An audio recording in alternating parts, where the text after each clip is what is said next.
Bonjour, aujourd'hui je vais vous donner quelques conseils pour savoir bien vous étirer après une sortie en course à pied. Alors, première chose quand même à savoir, les étirements ne limitent pas les courbatures. Les courbatures, ce sont des micro-fissures de vos fibres musculaires.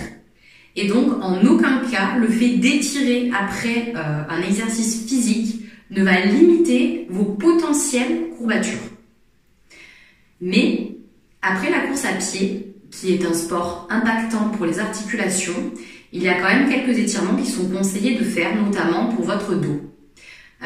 Puisqu'il va subir des petites compressions, un petit tassement en fait quand vous courez. Donc là, c'est important de penser à bien l'étirer. On peut étirer aussi les cuisses après une sortie. Par contre, pour justement limiter des courbatures en plus, je vous déconseille d'étirer les mollets tout de suite après la course à pied. Vous pouvez le faire avant, vous pouvez le faire le lendemain, à distance des sorties, mais pas juste après, parce que en fait c'est l'endroit où au niveau musculaire il y a le plus d'impact. Donc souvent c'est là où il y a le plus de micro-fissures, déchirures de fibres musculaires. Et donc si vous étirez derrière, vous risquez en fait de casser encore plus de fibres et donc d'avoir encore plus de courbatures. Donc les mollets, on pense à bien les étirer, mais pas après une sortie de course à pied. Alors on va commencer par les étirements du dos. Donc tout simplement, on peut venir s'asseoir, on garde les jambes tendues et là, on vient se diriger en direction de ses pieds en gardant le bas du dos bien droit. Voilà, on pense à bien respirer, on souffle bien.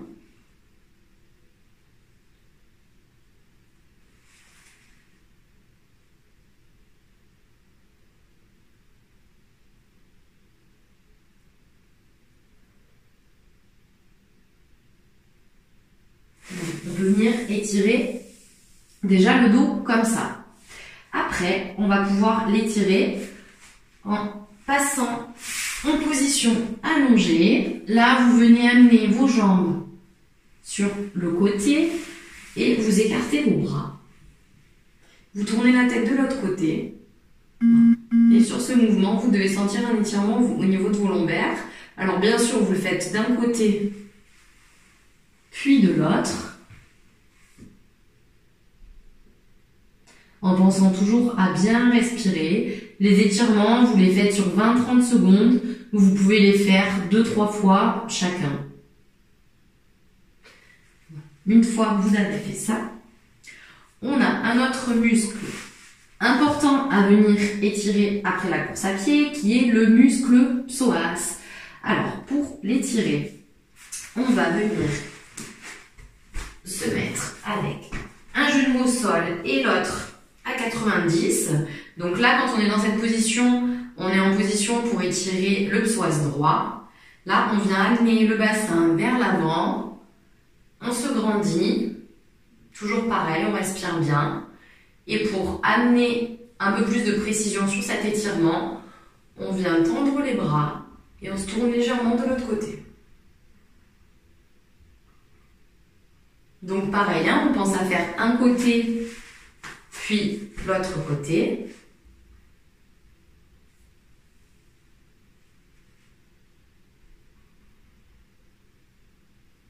Une fois qu'on a étiré les muscles psoas, il y a un autre muscle qui est intéressant de venir étirer, le muscle piriforme, qui est un muscle profond au niveau de la fesse.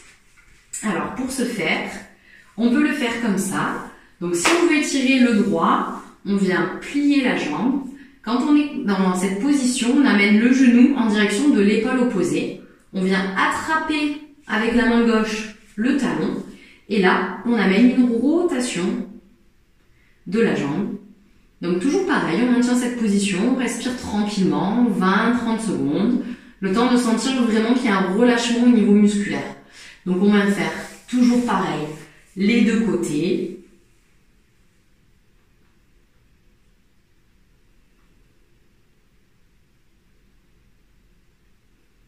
Une fois qu'on a bien fait cet étirement, donc on a pensé à bien étirer les lombaires, les psoas, les piriformes, on va passer au quadriceps. Alors, sachant que dans l'étirement des lombaires que je vous ai montré au début, ça étire aussi toutes les chaînes postérieures, donc les ischio-jambiers. Donc, il n'y a pas besoin de rajouter d'étirement en plus pour ces muscles-là. Donc, pour étirer les quadriceps, je peux tout simplement me mettre debout. Donc, si je veux étirer mon quadriceps gauche, je reste debout comme ça. J'amène ma jambe en flexion. Et là, alors je garde le bassin bien droit, je ne le laisse pas partir en avant, sinon ça ne va pas étirer mon quadriceps. Donc je garde le bassin bien verrouillé, bien droit. Et là, je viens tirer, en fait, je viens gagner ici sur ma flexion de jambe. Flexion de jambe sur la cuisse. Voilà, je pense à bien respirer. Toujours pareil pour la longueur des étirements, 20-30 secondes, c'est très bien. On les fait 2-3 fois. Chacun 20-30 secondes. Donc ensuite, toujours la même chose. Je fais bien sûr l'autre côté.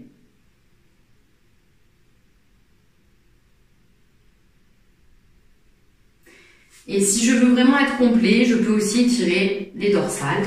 Alors, pour cela, on vient se mettre à quatre pattes. On amène les mains bien loin devant. Et là, on fait un mouvement de rapprochement des fesses par rapport à vos pieds. Donc là, vous venez vraiment tirer sur tout votre dos et vous essayez de vous grandir, en ayant à l'esprit, voilà, cette image de comme si vous vouliez rapprocher vos fesses de vos talons.